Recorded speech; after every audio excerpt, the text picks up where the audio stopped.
এটা সত্যি আজীবন খাই আইছে এখনো খাই আইছে।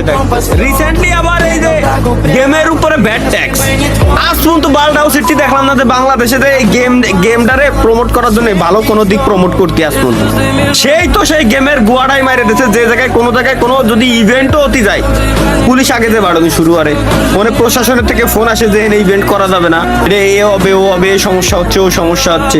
আজ পর্যন্ত দেখলাম না কোনো উপকার করতে, কিন্তু ব্যাগটা নেওয়ার সময় ঠিকই 15%, কোনো কথা নাই বার্তা নাই, 15%, 15%। কিন্তু যে কোনো টুর্নামেন্টও যদি আসে তাহলে তো হ্যাঁ অবশ্যই পুলিশের সাপোর্ট লাগবে, এখন প্রশাসনিক সাপোর্ট লাগবে। টুর্নামেন্ট একটা বড় যদি আয়োজন করা হয় কোনো জায়গায় ল্যান্ড টুর্নামেন্ট, ওইখানে তো ক্রাউড হবে, প্রচুর পরিমাণে লোক হবে, হাজার হাজার মানুষ হবে, তো ওইগুলো সামাল দেওয়ার জন্য প্রশাসনিক সাপোর্ট তো দেওয়া লাগবে। না দিয়ে ধাপ করে ভ্যাট, কোনো কথা নেই বার্তা নেই, ধাপ করে ভ্যাট। বাইক একটা চালাতাম 165 সিসি 155 সিসি জিএসএক্স দিলাম, ওটার বেঁচে পছন্দ ছিল রয়্যাল এনফিল্ড নেবো, অনেক খোঁজাখুঁজি করছি ব্ল্যাক মার্কেটে, তখন পাইছিলাম না। একজন আর্মি ভাইয়ের ছিল আমাদের এলাকায়, কিন্তু ভাই সেল দিয়ে দিয়েছিল, সেল দেওয়ার পরে ওনারা যে বলেছে উনি আবার ছুটি দিয়ে যখন বাড়ি এসে, তখন আমার বলছিল বাড়ি এখন নাই, সেল করে দিয়ে দিই। আচ্ছা গেল, একদম বহুত পুরনো বাইক। বাংলাদেশে অফিসিয়ালি আসলো, বাংলাদেশে অফিসিয়ালি নিলাম, বাইকটা চালাচ্ছিলাম, ভাবলাম যে শান্তি মতো চালাই, একটা বাইক আছে আজীবন এটাই থাকবে, আর চেঞ্জ করবো না, কারণ একবার ইনফিল্ড নিলে চেঞ্জ করার প্রয়োজন পড়ে না, আজীবনই থাই পড়ে মৃত্যুর আগ পর্যন্ত আমি চালাবো, আমার বউ শাল মেয়ে নাতি পোতা সব চালাত। ও মা 3200 বা 3300 টাকা মনে হয় আইআইটি দিতাম ওই বাইক, কত তাও 2 বছরে, হ্যাঁ 2 বছরে 3200 না 3300 টাকা আইআইটি দিতাম, মানে বাৎসরিক আয়কর, তো সরি মানে বাইকের ট্যাক্স হুট করে কোনো কথা নাই বার্তা নাই, 10,000 টাকা আমার 350 সিসি বাইকের ট্যাক্স, 10,000 টাকা, তাও প্রথম 1 বছরে। যেখানে আগে 2 বছরে দিতাম 3300, সেখানে 2 বছরে এখন 20,000 টাকা, 2 বছরে 20,000 টাকা, 1 টাকা 2 টাকা না, এটা তো গেলই। এখন রাস্তায় যাব, সাথে লাইসেন্স নাই, ওকে পুলিশই ধরে, ঠিক আছে মানলাম পুলিশই ধরতেছে।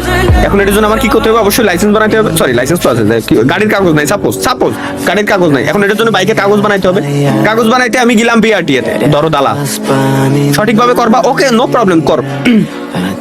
সঠিকভাবে যখন করতে গেলাম, আজকে না কালকে আসো, কালকে না পরশু আসো, বাইকের নাম্বার প্লেটের কথাও বলি, নাম্বার প্লেট করতে দিছি, অরিজিনাল নাম্বার প্লেট ছাড়া তো এখন নাকি চলা যাবে না, ওকে নাম্বার প্লেট করতে দিছি 6 মাস আগে, আজকের এই ডেট, কালকের ওই ডেট, পরশু ওই ডেট, তারপরের মাসে গেলে এই ডেট ওই ডেট, মানে ডেটের উপর ডেট আসতেই আছে। পুলিশের কথা হলো অরিজিনাল নাম্বার প্লেট লাগবে, বাবা নাম্বার প্লেট তাইলে অরিজিনাল আমি লাগাবো, তো আমার না দিলে আমি লাগাবো কেমন? টাকা দিয়ে, পকেটের টাকা দিয়ে বাইকটা কিনে আমি গ্যারেজে ফেলাই দিয়ে নিয়েছি, ফেলাই দিয়েছি, আমাদের ফেলাই দিয়েছি,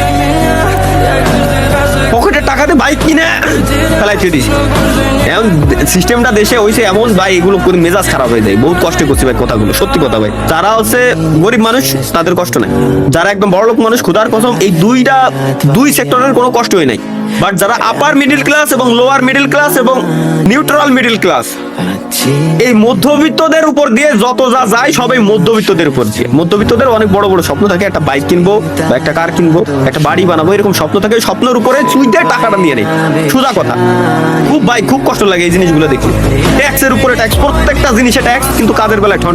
ঈদে যে বাড়ি যাবো, ঈদে বাড়ি যাওয়ার টাইমে রাস্তার কোনো ঈদে শান্তি মতো বাড়ি যেতে পারি না, রাস্তার কোনা দিয়ে এনে চা সিগারেটের দোকান গেল, এখানে ঝালমুড়ির দোকান, এনে জুতোর দোকান, এনে শাড়ির দোকান, সবকিছু ভাই, সব দিকে তো দেয়া লাগে। রাস্তা কোয়াতে এনে ঢাকা শহরের রাস্তা আছে তোমার মনে হয়?